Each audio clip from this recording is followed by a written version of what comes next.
नमस्कार दोस्तों, मैं प्रकामित त्रिपाठी स्वागत करता हूं आपका ड्रीम कैंपस एजुकेशनल प्लेटफॉर्म पर। आज के न्यूज़पेपर में जो महत्वपूर्ण खबरें आई हैं उनको हम डिस्कस करना स्टार्ट करते हैं। जो पहला टॉपिक है वो है ब्लू इकोनॉमी। ब्लू इकोनॉमी के बारे में आज के पेपर में काफ़ी चर्चा है। ब्लू इकोनॉमी समुद्री संसाधनों की नई संभावनाएं। एक पेज शायद आगे हो गया। पहले आप समझ लीजिए डीप ओशन मिशन के बारे में। जो डीप ओशन मिशन है उसको 2018 में मिशन की अवधारणा जो थी 2018 में मिशन की अवधारणा थी, प्रारंभिक योजना और अध्ययन शुरू किया गया। 2021 के कैबिनेट से अनुमोदन मिला। 7 सितंबर 2021 को कैबिनेट का अनुमोदन प्राप्त हुआ। याद रखिएगा इसको। हालांकि डेट्स इस तरह से याद रखना कठिन होता है क्योंकि मैंने आपसे कह दिया आज कि थोड़ा 7 सितंबर 2021 याद रखना, और ये कठिन भी है तो हो सकता है दिमाग में कहीं क्लिक कर जाए ज़रूरत पड़ने पर। 7 सितंबर 2021 को इसको अनुमोदन प्राप्त हुआ। 4077 करोड़ रुपए की इसे 5 वर्षों के लिए अनुदान प्राप्त हुआ कि इसका बजट आवंटन किया गया 4077 करोड़ रुपए से। इस तरह से इसका जो प्रथम चरण था 2021 से 2024 का शुरू हुआ, जिसमें अनुसंधान किए गए। और इस प्रक्रिया में पहली बार दिसंबर 2022 में OME 6000 AUV की तैनाती की गई। सेंट्रल इंडियन ओशन बेसिन में 5271 मीटर की गहराई पर OME 6000 AUV यानी स्वायत्त अंडर वाटर वाहन। स्वायत्त अंडर वाटर वाहन AUV किसे कहते हैं आपको पता ही होगा। अभी हाल ही में हमने एक मत्स्य 6000 को डेवलप किया है, वो भी AUV ही है। स्वायत्त अंडर वाटर वाहन तैनात किया है जिसमें पॉलीमेटिलिक नोड्यूल्स की सफलतापूर्वक खोज की गई। यानी जिस पॉलीमेटिलिक नोड्यूल्स की हम बात कर रहे थे कई दिनों से, उसकी खोज इस वक्त की गई थी। ये बहुत महत्वपूर्ण खनिज पदार्थ है, पृथ्वी पर पाया जाने वाला। बहुत इसकी आर्थिक मूल्य इसके बहुत ज़्यादा हैं और भारत के समुद्री सीमा में इसका पाया जाना भारत के लिए एक सुखद संयोग की बात है। उसके बाद 2023-24 में मत्स्य 6000 का विकास किया जा रहा है। मानव युक्त पनडुब्बी मत्स्य 6000 का डिजाइन सफलतापूर्वक पूर्ण किया गया। वेस्ट टेस्टिंग भी सफल रही, जो गहरे समुद्र में मानव युक्त अन्वेषण के लिए एक महत्वपूर्ण कदम था। गहरे समुद्र में 6000 मीटर की गहराई में हम मानव को भेज सकेंगे इसके माध्यम से। एक पनडुब्बी का यानी कि जो एक्सीडेंट हुआ था समुद्र के अंदर जाने की, वो भी मानव पनडुब्बी थी, ध्यान रखिएगा। अगस्त 2025 ऐतिहासिक गहरी डुबकी लगी। कमांडर जतिंदर पाल सिंह और राजू रमेश द्वारा 5000 मीटर की गहराई तक पहुंचने का लक्ष्य निर्धारित किया गया, जो भारत की समुद्री क्षमता में एक मील का पत्थर होगा। इस तरह से मिशन का विस्तार द्वितीय चरण 2025-26 में शुरू हो रहा है, जिसमें मिशन का विस्तार किया जाएगा और पूर्ण परिचालन क्षमता प्राप्त की जाएगी, जिससे भारत गहरे समुद्र के अन्वेषण में वैश्विक रूप से एक पार्टी बन सकेगा, वैश्विक रूप से एक खिलाड़ी बन सकेगा। अब आइए समझते हैं क्या होती है ब्लू इकोनॉमी। तो ब्लू इकोनॉमी आप इस तरह से समझिए, जैसे आप अर्थ पे, लैंड पे ग्रीन इकोनॉमी को समझ पाते हैं। लैंड है ना, तो आप क्या कहते हैं, लैंड पे ग्रीन इकोनॉमी होती है।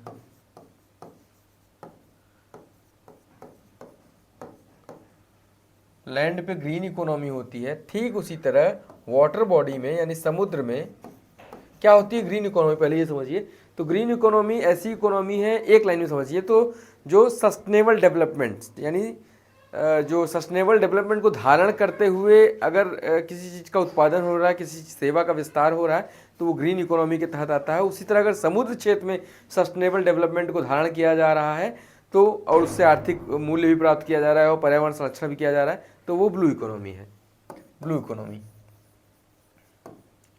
ब्लू इकोनॉमी में कौन कौन से तत्व आते हैं, तो समझिए। सबसे पहले नंबर 1 पे है परंपरागत। परंपरागत में कौन कौन से आते हैं, जैसे पहले से हम लोग मछली पकड़ते हैं, मछली पालन हो गया, पर्यटन हो गया,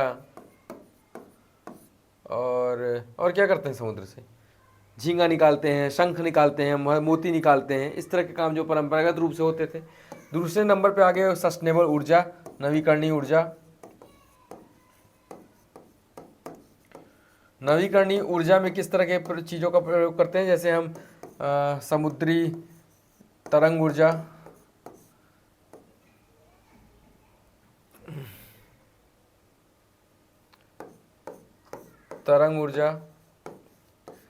तटीय सौर ऊर्जा, ये दूसरा होगा नवीकरणीय ऊर्जा। तीसरा तरीका क्या है, तीसरा है ब्लू इकोनॉमी के अंतर्गत, तीसरा है कार्बन कैप्चरिंग।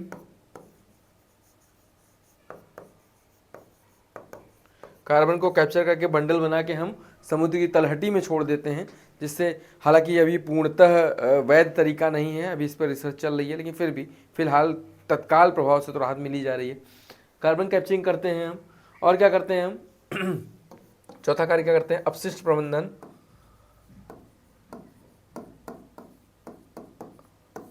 अपशिष्ट प्रबंधन, ब्लू इकोनॉमी के जरिए हम अपशिष्ट प्रबंधन कर सकते हैं। और जो पांचवा और सबसे महत्वपूर्ण तरीका है वो है गहन समुद्री संसाधन दोहन। गहन समुद्री संसाधन, ये आप फिगर देख पा रहे हैं, इसमें देखिए आप कैसे क्या काम कर रहा है।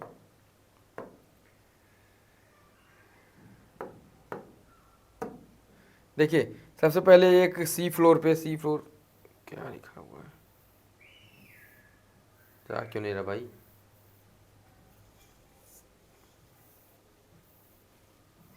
पता नहीं क्या होगा। सी फ्लोर पे एक मशीन लगी रखी है जिससे निष्कर्षण किया जा रहा है। वो निष्कर्षण पानी के साथ ऊपर आ रहा है। यहाँ पे एक वेसल खड़ा हुआ है, प्रोडक्शन सपोर्ट वेसल, यहाँ पे इसका प्रोडक्शन किया जा रहा है। यहाँ पे उसका संशोधन किया, शुद्धिकरण किया जा रहा है। शुद्धिकरण के बाद जो बचा हुआ जल है वो इस पाइप से, यानी कि जो फिल्टर्ड वाटर है, वो इस पाइप से वापस से समुद्र में छोड़ दिया जा रहा है। ये प्रक्रिया है जो हमने आपको छठवां तरीका बताया, गहन समुद्री खनन। गहन समुद्री खनन में इस तरह से सी फ्लोर से, जो अभी हमने पहले भी बताया, एक मॉड्यूल मिला है, इसी तरह की चीज़ें इसी क्षेत्र में मिलती हैं। ये क्षेत्र जो है, इसे बोला क्या जाता है आप समझिए, तो ये क्षेत्र दुनिया के सबसे समतल क्षेत्रों में से एक है। दुनिया में जो ये सी फ्लोर, यहाँ का जो सी फ्लोर है, ये दुनिया में अगर कोई बात करता है, कोई आपसे प्रश्न पूछता है कि दुनिया में सबसे समतल क्षेत्र कौन सा है, तो समुद्र की तलहटी सबसे समतल है। यहाँ का जो ढलान है वो केवल 0.01% है, केवल इतना ही स्लोप यहाँ पे है, बाकी पूरा प्लेन है। इसलिए दुनिया के सबसे समतल क्षेत्रों में इसकी गिनती की जाती है। अगला टॉपिक, डीप ओशन मिशन का इतिहास हमने समझ लिया।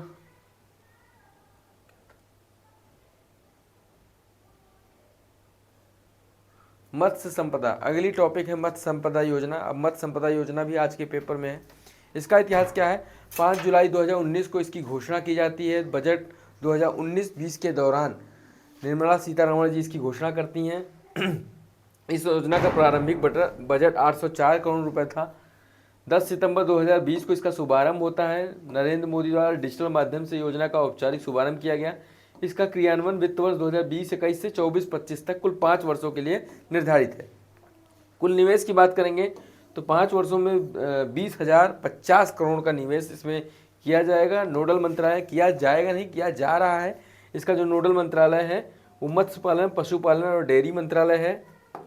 इसका जो उद्देश्य है, इसका मुख्य उद्देश्य है मुख्य उद्देश्य 2022-23 तक किसानों की आय को दुगना करना इसका उद्देश्य था। काफ़ी हद तक ये अपने उद्देश्य को पूर्ण करने में सफल भी रहा है।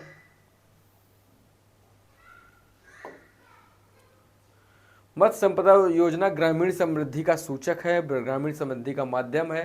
प्रधानमंत्री मत्स्य संपदा योजना के माध्यम से मत्स्य पालन विभाग की रिपोर्ट के अनुसार ग्रामीण क्षेत्रों में रोजगार सृजन और मछली उत्पादन में उल्लेखनीय वृद्धि हुई है। देख रहे हैं आप, ये जो लघु उद्योगों में इसको काउंट किया गया है और इसने उल्लेखनीय वृद्धि ग्रामीण क्षेत्रों के लिए, लघु उद्योग ग्रामीण क्षेत्रों में लघु उद्योग के रूप में से काउंट किया जाता है और इसने मछली क्षेत्र, मछली उत्पादन में उल्लेखनीय वृद्धि की है।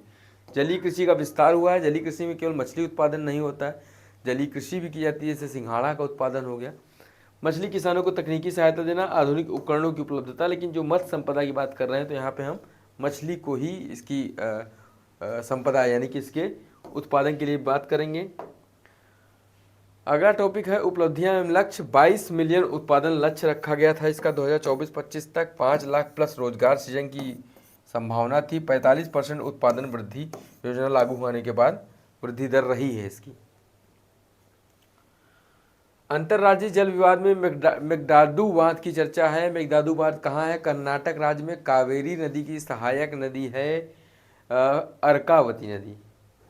अर्कावती और कावेरी का जो संगम है, अर्कावती कावेरी, इनके संगम पे मेघदादु बांध बना है। मेघदाटू, मेघदाटू कहीं बोलते हैं, कहीं कहीं मेघदादू बोलते हैं। मेघदादू बांध बना है। इसको लेकर इन दोनों के बीच यानी तमिलनाडु और कर्नाटक राज्य के बीच विवाद था। कर्नाटक द्वारा संशोधित डीपीआर केंद्र को प्रस्तुत किया गया है। तमिलनाडु ने आपत्ति और संवैधानिक मुद्दे इसमें चर्चा में है। क्या है संवैधानिक मुद्दे? यह परियोजना अंतर्राज्यीय नदी जल विवाद अधिनियम 1956, ये महत्वपूर्ण है आपके लिए, अंतर्राज्यीय नदी जल विवाद अधिनियम 1956 में पारित हुआ था, जो संघीय ढांचे में जल संसाधनों के बंटवारे को नियंत्रित करती है। राज्यों के बीच विवाद की बात करेंगे तो कर्नाटक और तमिलनाडु के बीच जल बंटवारे का विवाद है। न्यायिक हस्तक्षेप, कावेरी जल विवाद न्यायाधिकरण की सिफारिशें आ चुकी हैं। केंद्रीय भूमिका क्या है? केंद्र सरकार द्वारा मध्यस्थता और समाधान खोजा जाना। समाधान की दिशा सभी पक्षों के हितों का संतुलन और सतत जल प्रबंधन को बना के रखना, ये योजना का यानी कि निर्णय लेने का उद्देश्य होगा। रक्षा सहयोग, भारत नेपाल संयुक्त सैन्य अभ्यास सूर्य किरण। आपको पता है नेपाल और भारत की सेना के मध्य संयुक्त सैन्य अभ्यास जो होता है उसका नाम सूर्य किरण है। सूर्य किरण का 19वां संस्करण, सूर्य किरण का 19वां संस्करण पिथौरागढ़ उत्तराखंड में किया गया है नवंबर 2025 में। अभ्यास के प्रमुख घटक क्या है? काउंटर इंसर्जेंसी, आतंकवाद विरोधी रणनीतियों का अभ्यास करना, आपदा राहत, प्राकृतिक आपदाओं में संयुक्त कार्रवाई को प्रोत्साहित करना, संयुक्त कार्रवाई के लिए पहले से प्रिपेयर होना, अंतर संचालनीयता, दोनों सेनाओं के बीच समन्वय को बढ़ाना, और पर्वतीय युद्ध, विशेष भूगोल सैन्य प्रशिक्षण, क्योंकि भारत और नेपाल की जो सीमा है उस पर पर्वतीय क्षेत्र पड़ते हैं उनके बीच में, तो वहाँ पे युद्धक ऑपरेशन करने के लिए विशेष टैलेंट, विशेष ट्रेनिंग की आवश्यकता होती है। उसको ये सेनाएं इस प्रशिक्षण में प्राप्त करती हैं, इस प्रशिक्षण में अपना कौशल दिखाती हैं। कर अनुपालन में एक न्यूज अभियान चर्चा में है। उद्देश्य करदाताओं को वित्तीय वर्ष 2024-25 के लिए विदेशी संपत्ति की स्वैच्छिक रिपोर्टिंग के लिए प्रेरित करना। इसका मतलब जो करदाता हैं उनको स्वैच्छिक रूप से प्रेरित करने, इस अभियान का उद्देश्य है कि स्वैच्छिक रूप से लोग, स्वैच्छिक रूप से व्यक्ति अपनी विदेशों में जमा संपत्ति को, आपको पता होगा कि जो अगर आप भारतीय नागरिक हैं तो अगर आपकी कोई संपत्ति विदेश में है तो भारत सरकार को आपको बताना पड़ेगा कि आपकी ये संपत्ति विदेश में है। तो अभी बिना किसी बल प्रयोग के या इस तरह की किसी कार्रवाई के न्यूज़ अभियान के माध्यम से ये स्वैच्छिक रिपोर्टिंग के लिए प्रेरित करना कि आप खुद ही बता दीजिए कि कहाँ पर है आपकी संपत्ति है, जिससे गैर घुसपैठिया डेटा उपयोग के माध्यम से सूचना के स्वचालित विनियमन का लाभ उठाना। महत्व क्या है? काले धन पर नियंत्रण और कर अनुपालन में सुधार के लिए प्रौद्योगिकी संचालित पहल है ये। इसके माध्यम से काले धन पर प्रतिबंध लगाया जा सकता है। Non intrusive uses of data to guide and enable, news अभियान जो है एक आधुनिक कर प्रशासन पद्धति है जो डेटा विश्लेषण और व्यवहार विज्ञान को मिलाकर करदाताओं को स्वैच्छिक अनुपालन के लिए प्रोत्साहित करती है। कैसे कार्य करती है ये? डेटा संग्रहण, जोखिम विश्लेषण, सूचना प्रेषण और स्वैच्छिक अनुपालन सुनिश्चित करना। इस तरह से खेल क्षेत्र में ऐतिहासिक उपलब्धि भारत को प्राप्त हुई है। सबसे पहले 2023, इसके पहले 2010 में कॉमनवेल्थ गेम्स जो थे भारत में आयोजित किए गए थे। अभी 2030 में कॉमनवेल्थ गेमों की मेज़बानी फिर से भारत को मिली है। मेज़बान शहर कौन होगा? तो मेज़बान शहर अहमदाबाद होगा। राष्ट्रमंडल खेल महासंघ की आम सभा ने भारत को 2030 खेलों की मेज़बानी प्रदान की है। मेज़बान शहर अहमदाबाद है। 2030 में ये खेल होंगे। 2010 में इसके पहले नई दिल्ली में आयोजित हुए थे। 2036 ओलंपिक मेज़बानी को मजबूत करने का लक्ष्य भी है। यह निर्णय जो भारत को कॉमनवेल्थ गेम की जो अध्यक्षता मिली है, ये भारत में 2036, आपको पता है 2036 में भारत में ओलंपिक गेमों का आयोजन होना है, ओलंपिक खेलों का आयोजन होना है। उसकी दावेदारी भी इस गेम को करा के भारत प्राप्त करेगा। और क्या क्या लाभ होगा इससे? बहुत सारे आर्थिक लाभ होंगे, जैसे आप कुछ डेवलप करेंगे, अपने क्षेत्र को डेवलप करेंगे। पहला तो यही हो गया कि आप अपने लैंड को डेवलप करेंगे, रोजगार सृजन होगा। फिर पर्यटन होगा, लोग आएंगे भी गेम देखने, तो उससे इकोनॉमी भी बढ़ेगी आपकी, आपका पर्यटन इकोनॉमी बूस्ट करेगा और वैश्विक स्तर पे आपका छवि बेहतर हो ही रही है। इस तरह से इस तरह की चीज़ों का लाभ होता है। तो इसी के साथ आज के टॉपिक्स समाप्त होते हैं। नेक्स्ट वीडियो में हम आपके साथ मिलते हैं। धन्यवाद।